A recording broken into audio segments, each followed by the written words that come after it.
Merci beaucoup Roger. Permettez-moi tout d'abord de remercier le comité d'organisation pour l'invitation. C'est toujours un très grand plaisir pour moi de revenir à Lyon. Et donc je vais vous parler des reprises partielles de prothèse totale hanche instable. Alors beaucoup de choses ont déjà été dites et comme vous le savez, comme cela a été rappelé à plusieurs reprises, l'instabilité prothétique est une cause très fréquente de reprise de prothèses de hanche. Il s'agit même actuellement de la première cause de reprise aux États-Unis. Généralement, le traitement chirurgical est indiqué après 2 ou 3 épisodes de luxation et historiquement, la reprise de prothèse totale de hanche pour instabilité constitue un challenge thérapeutique. Elle est rapportée avec des taux d'échec extrêmement élevés parmi les différentes causes de reprise. Il s'agit des échecs les plus élevés. La première étape au moment de la reprise chirurgicale est tout d'abord d'identifier la cause d'instabilité par un examen clinique et une évaluation précise du bilan d'imagerie. Et l'instabilité peut être liée à plusieurs facteurs, un défaut de positionnement des implants, la survenue d'un impingement, un problème d'insuffisance des abducteurs ou encore la combinaison de plusieurs de ces facteurs. Nous l'avons vu déjà aussi au moment de la reprise chirurgicale, le changement d'implant n'est pas systématique, même s'il est très souvent pratiqué. Et lorsque l'on décide de changer les implants, 2 options se présentent, soit le changement complet des implants, tige plus scupule, soit un changement partiel intéressant soit le versant acétabulaire, soit le versant fémoral. La révision partielle est l'intervention la plus couramment pratiquée en cas de reprise chirurgicale pour instabilité. Et il est nécessaire d'obtenir les caractéristiques précises des implants en place par l'analyse du protocole opératoire. Et historiquement, de très nombreuses options ont été proposées pour tenter de stabiliser la prothèse avec des taux de succès très variables dans la littérature.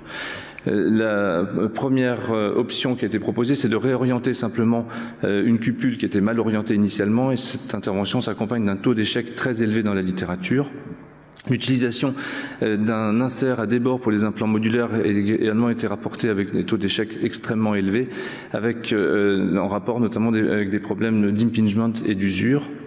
Et l'ajout d'une butée anti-luxation s'accompagne également d'un taux d'échec très élevé dans la littérature, avec également donc des problèmes liés à l'impingement, l'usure et des faillites mécaniques. Le changement isolé de la tête pour un col plus long a également été proposé, mais comporte un effet très limité sur la stabilisation de la prothèse. Et il ne faut pas oublier que l'utilisation de tête jupée est déconseillée, car il augmente le risque d'impingement et d'instabilité.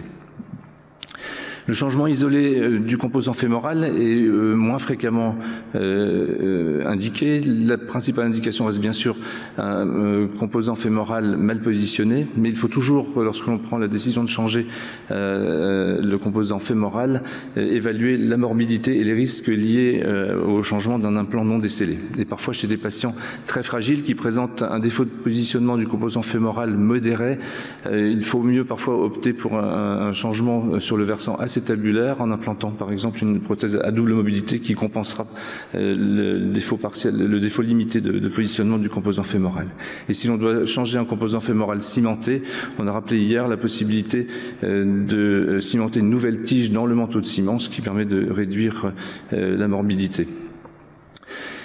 Une autre option a été également proposée dans les révisions partielles, qui est l'utilisation d'un adaptateur modulaire entre le cône morse et la tête, de façon à corriger un défaut d'offset, une inégalité de longueur ou un défaut d'antéversion, et éviter ainsi donc les risques et la morbidité liés au changement d'un composant fémoral non décellé. Cette technique est rapportée dans la littérature avec un taux de succès limité, avec une récidive d'instabilité dans plus de 10% des cas, et également est rapportée dans la littérature avec un taux de complications non négligeable, incluant des fractures de tête céramique ou encore des fractures du col. Et au cours des 15 dernières années, 3 principales options ont démontré leur supériorité pour établir la stabilité d'une prothèse instable: l'utilisation de têtes à grand diamètre, l'utilisation d'implants contraints ou encore l'utilisation d'une cupule à double mobilité.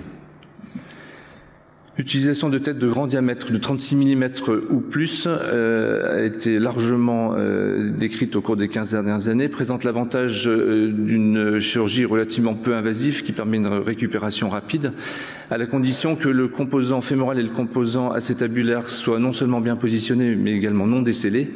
et à la condition également que la taille de la cupule permette d'accepter un composant en polyéthylène d'épaisseur suffisante. Dans le cas contraire, il faudrait alors envisager un changement complet de la cupule.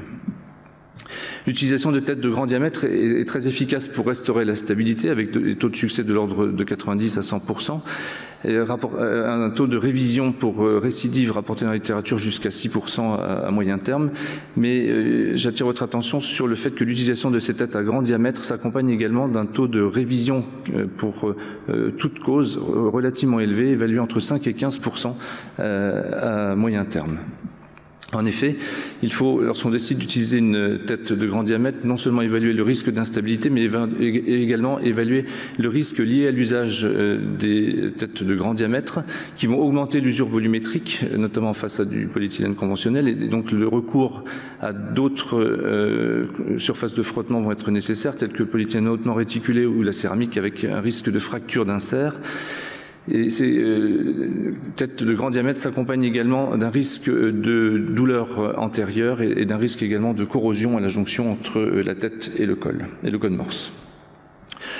L'utilisation d'implants contraints a été aussi largement documentée au cours des 15 dernières années, au point que c'était même jusqu'à il y a peu la technique la plus couramment utilisée pour traiter l'instabilité dans le monde, avec un taux de succès extrêmement variable dans la littérature, dépendant essentiellement du design de l'implant, et on rapporte principalement deux types d'implants contraints, soit des systèmes qui utilisent une bague de rétention pour retenir la tête à l'intérieur de la cupule, soit un système un peu plus complexe, comme vous voyez sur la droite de l'écran, que l'on appelle l'implant contraint tripolaire, qui est composé en fait d'un implant bipolaire qui est retenu à l'intérieur d'une cupule à l'aide d'une bague de rétention. Et l'analyse de la littérature montre de manière très nette que les taux de succès les plus élevés sont rapportés avec l'utilisation de l'implant tripolaire contraint. Pourtant, ces implants contraints vont limiter par définition les amplitudes de mobilité, conduisant à un impingement précoce et un risque d'usure accélérée et de décèlement. Par ailleurs, ils exposent aussi un risque de faillite mécanique non négligeable, comme nous l'avions rapporté dans une étude réalisée à la Mayo Clinic, où nous avions, avec l'implant tripolaire contraint, rapporté un taux d'échec de 11% à seulement 28 mois de recul, en déterminant 8 modes d'échec différents, et donc nous recommandions beaucoup de précautions dans l'usage des implants contraints. L'implant à double mobilité, donc invention française, grâce à l'augmentation d'un diamètre efficace de la tête prothétique, est extrêmement efficace pour restaurer la stabilité, et à la différence des implants contraints, limite le risque de complications mécaniques, notamment avec les implants à double mobilité modernes. Les résultats de la littérature dans l'utilisation de la double mobilité pour instabilité sont extrêmement encourageants, avec de très faibles taux d'échec, en accord avec les résultats du registre suédois, qui rapporte seulement un taux de révision itérative pour instabilité de 2% dans les reprises pour instabilité, ce qui est extrêmement faible. La double mobilité, si on la compare aux autres alternatives telles que les grosses têtes et les implants contraints, se montre avantageuse, comme le montre cette étude réalisée à la Mayo Clinic, comparant l'utilisation de la double mobilité et l'utilisation d'une tête de gros diamètre 40 mm dans un contexte de reprise de prothèse.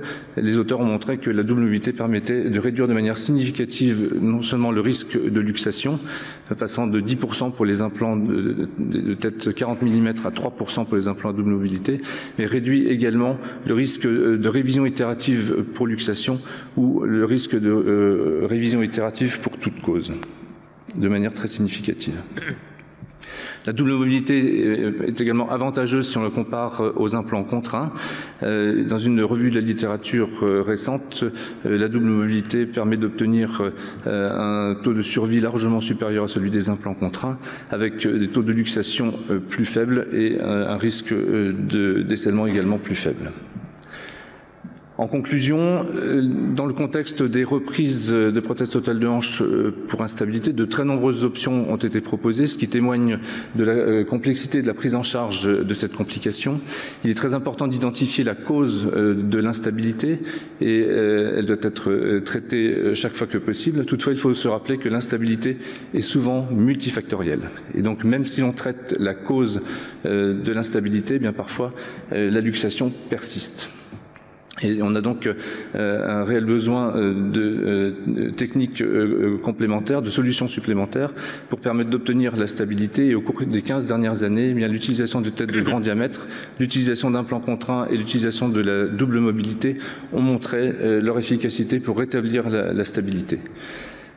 Toutefois, au vu des données de la littérature actuelle, on ne peut que recommander l'usage en première intention de la double mobilité, qui paraît plus appropriée que l'utilisation des implants contraints et des implants utilisant des têtes de grand diamètre, dans la mesure où la double mobilité permet d'obtenir un taux de luxation plus faible et permet également de diminuer le risque de récidive, de reprise itérative pour complications mécaniques, ainsi que diminuer le risque d'incidence de décèlement. L'utilisation des implants contraints reste une option à conserver, mais elle doit être réservée à des situations de sauvetage chez des patients sélectionnés à faible niveau de demande fonctionnelle et en cas d'échec des méthodes précédentes. Je vous remercie pour votre attention.